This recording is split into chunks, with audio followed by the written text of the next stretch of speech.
Comment faire un déodorant sain, naturel et ayurvédique? Eh bien, c'est ce qu'on va voir dans la vidéo qui va suivre. J'ai pendant plusieurs années cherché à arrêter les déodorants industriels que l'on trouve en grande surface. J'ai aussi essayé les déodorants du type stick à la pierre d'Alain par exemple. Tous ces déodorants-là sont des déodorants qui à un moment donné peuvent nuire à l'équilibre de votre peau. Et donc, ce que j'ai trouvé, c'est un déodorant ayurvédique 100% naturel que j'utilise depuis plusieurs années, qui est totalement sain et safe pour votre peau. Ce déodorant est fait à partir d'éléments naturels que vous pourriez presque totalement ingérer. Alors, pas tout, mais une grosse partie. Donc, vous allez voir, il vous faut très peu d'ingrédients et vraiment, vous allez être bluffé par le résultat. Pour créer votre déodorant, vous avez besoin de certains ingrédients et surtout de certains outils.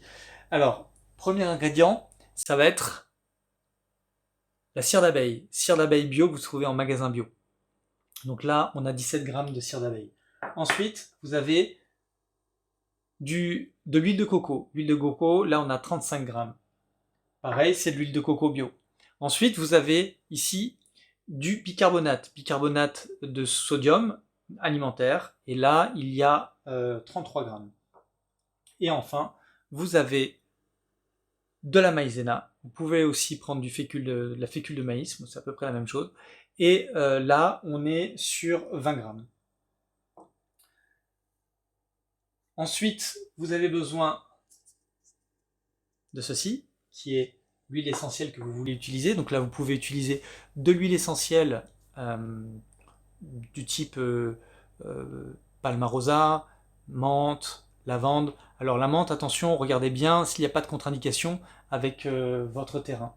Ensuite, vous avez besoin d'un bol en porcelaine, ou enfin en terre, ou alors d'un bol en inox, d'une cuillère en inox ou en bois, d'une balance une balance à précision, et puis surtout, vous avez besoin de récipients. Donc là, vous avez un récipient qui est un récipient en verre, donc c'est ce que je préfère, parce que du coup, comme on va transférer un liquide chaud, il n'y a pas de transfert avec les plastiques. Et ce récipient, donc vous pouvez le trouver sur internet. Il a en plus de ça un opercule ici qui est très pratique pour garder du coup la création au frais. Et puis vous avez une petite étiquette, vous avez aussi un petit stick pour pouvoir éviter de toucher la préparation avec vos doigts et donc de l'infecter avec quoi que ce soit. Donc voilà, et ensuite vous avez besoin d'une casserole et de l'eau pour faire une préparation au bain-marie. Voilà, donc on va passer à la création. Il y en a, donc comme je vous ai dit, pour vraiment pas longtemps. Nous allons commencer notre préparation en mélangeant les différents produits entre eux. Donc j'ai fait chauffer le bain-marie, enfin l'eau pour le bain-marie. Donc là pour le moment je mélange fécule de maïs avec bicarbonate et l'huile de coco.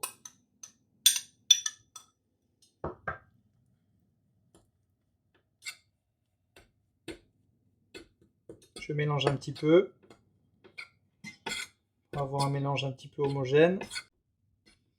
Et je mets dans le bain-marie.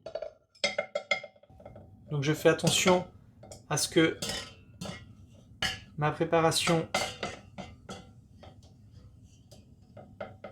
ne prenne pas l'eau. Surtout, ce qui est important, c'est d'éviter que la préparation boue. Ça, c'est vraiment ce qu'il ne faut pas. Donc on mélange bien pour ne plus avoir de grumeaux. Une fois que ma préparation est bien homogène, du coup je rajoute les petites billes de cire d'abeille.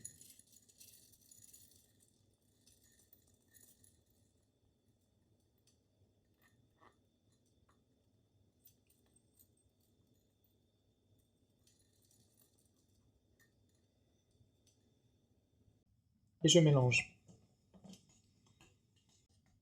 jusqu'à ce que la cire d'abeille soit devenue complètement liquide. Alors voilà ce que ça donne quand on a fait le mélange complet et on attend maintenant que les billes aient complètement disparu ainsi que les grumeaux de la maïzena et du bicarbonate aient disparu également. Donc vous voyez, je fais très attention à ce qu'il n'y ait pas d'eau à l'intérieur, c'est vraiment important. Donc là on y est presque et après, une fois que ça c'est fait, on dépose le liquide dans les récipients et une fois qu'il est dans le récipient, on peut rajouter notre huile essentielle. Enfin, si vous voulez faire plusieurs récipients différents avec différentes odeurs, vous pouvez faire ça. Sinon, dans ce mélange-là, vous rajoutez directement l'huile essentielle. Donc là, c'est 25 gouttes d'huile essentielle, donc Palmarosa, menthe